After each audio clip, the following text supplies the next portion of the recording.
freedom and the competition of ideas and companies, and that healthcare for cancer, et cetera, will be cheaper because it will be provided at the rate of supply and demand and competition, and that's what really is our solution here. We wish we could fix that situation.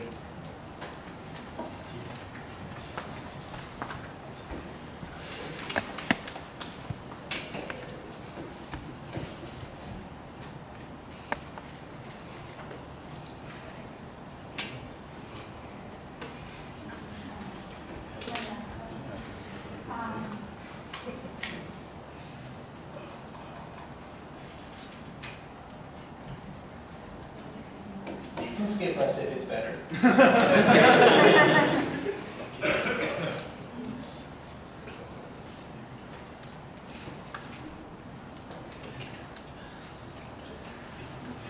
Why am I suddenly scared?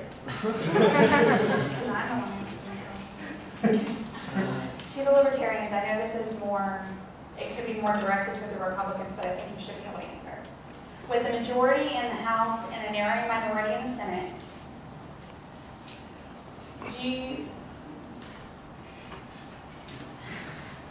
why won't you make the Senate vote on a bill that reduces regulation, specifically the regulation banning consumers to buy insurance anywhere in the country, since competition breeds better quality and price?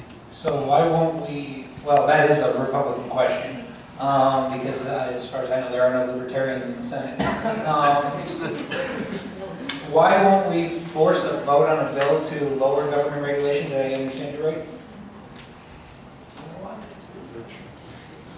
Well, first off, because with the Democrat majority in the Senate, it's rare that any Republican bills see the floor. So for a Republican bill to be, or a pro-conservative or anti-regulation bill to see the floor of the Senate is very rare. Therefore, the entire Congress can't vote on it because for all of us who understand the legislative system, it's got to pass both houses before it does any effect. So it's essentially the Democrats sort of stonewalling any anti-regulation bills. And so yeah, if the Democrats refuse to allow any bills on the floor of the Senate, then we're kind of stuck there. And well, with the House, I know we have a Republican majority, and I know we have a few Libertarians in the House. Libertarians can't essentially force a bill because we've only got like one, maybe two.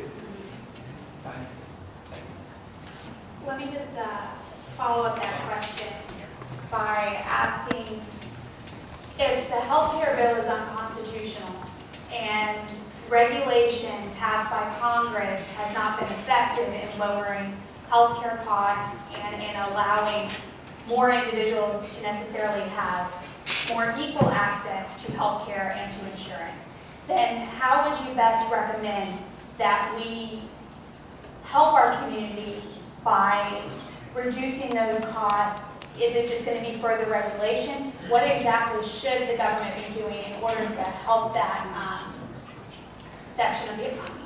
Well, the House did pass a bill to repeal the Affordable Care Act. That was right after the Republicans got the majority from the Democrats in the House. The Senate refused to take it up. If the government won't do it, that's where charity steps in by the individual. Like David mentioned, there were charity hospitals before federal government regulation stepped in, and they worked fine. Charity by individuals works perfectly when the federal government is not involved. We've seen federal government involvement in the United States, in countries in Europe, in Canada. He's Canadian, so in Mexico and whatnot, and government intervention doesn't work. So when individuals step up, when churches step up, when individual charity, voluntary charity steps in, we solve the problems, we solve healthcare problems, and we get rid of government regulation. The world is a much better place when there is very little to no government regulation in a marketplace.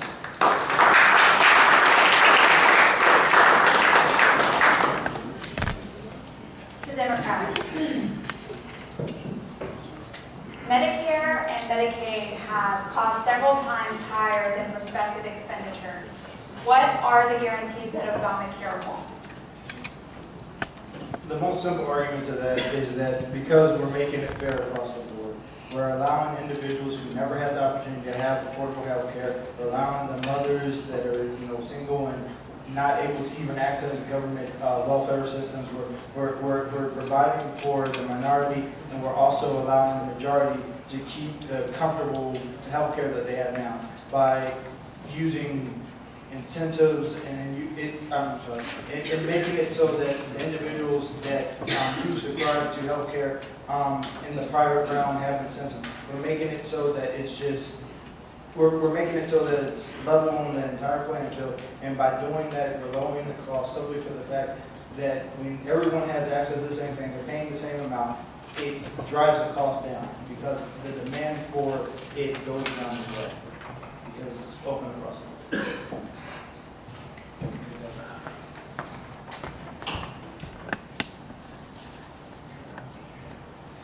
The Republican side pose this question to the Libertarians, but if the Affordable Health Care bill is unconstitutional, then how would you pose reducing the cost of health care and increasing the access, if not through government regulations?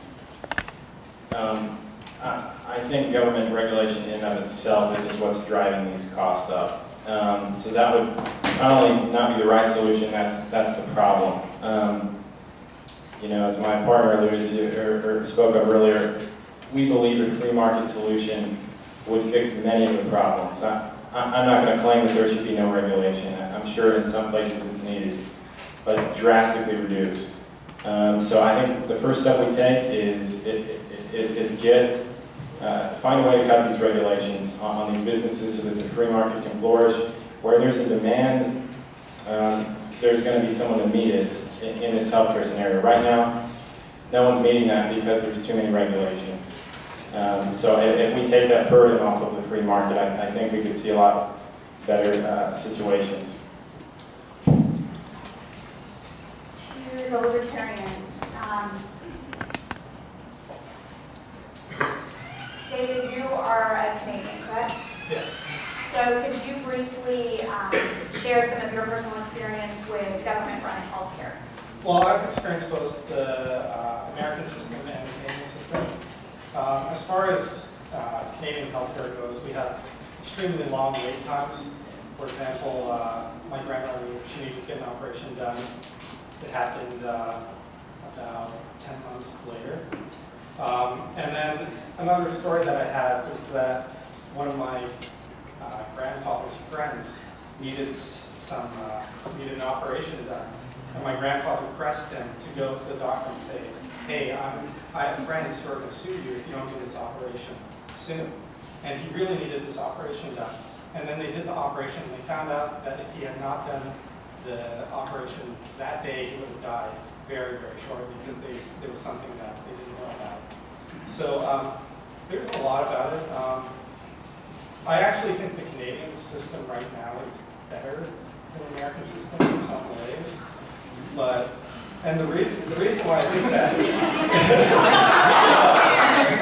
the reason why I think that is because it's really high cost, but the regulations that are on the American system are too much, and that's driving up costs for healthcare. And from a utilitarian perspective, it's not very good right now. I would rather see complete no regulations. I think this mix between government and corporations is way worse than complete takeover. To the Democrats, what about the Americans who choose not to have health care because they would rather pay out of pocket? Should they be forced to buy health care if they neither want it or need it? They have that option. If my partner conveniently portrayed, they can pay the tax.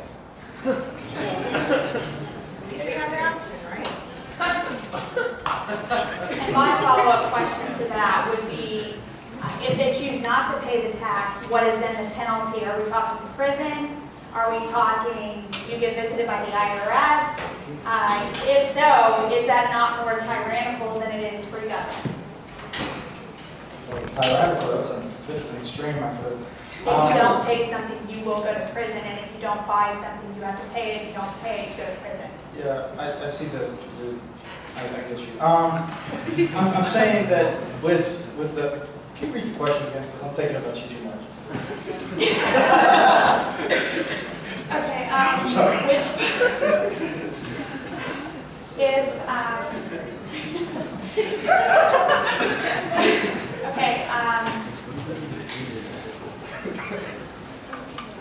The follow-up part of that question was, if you do not pay the tax, what is then the penalty? Do you go to prison?